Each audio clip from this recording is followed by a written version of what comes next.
One of the first things we'd look at in stage 1 would be the essential questions and understandings. What do we really want students to know and to be able to do at the end of this unit? The understandings literally describe what we want students to come to understand.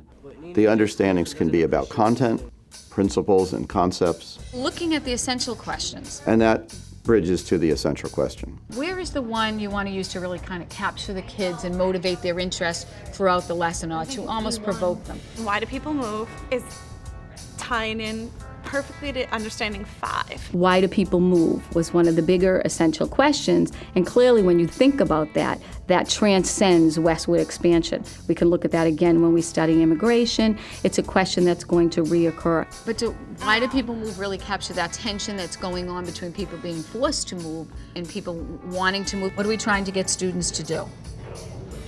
I mean, we want them to struggle with Collect a evidence. big question. A common challenge in stage 1 of backward design is making sure that the understandings and the essential questions are connected.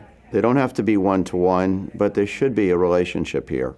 Those essential questions are also questions that can be asked at different points of a student's learning. You could ask it at the start of a unit. I want to hear some of Brian's main understandings from this chapter. Listen to students' responses, grasp an understanding of where they are at that point, ask it as you move through the unit, and perhaps even ask that same question the subsequent year as students are delving deeper. The end goal is students really understanding. We're not telling students any longer, this is what you need to think. You know, we're putting content out there and we're saying, what do you think? But give me your opinion or stake your claim based on evidence.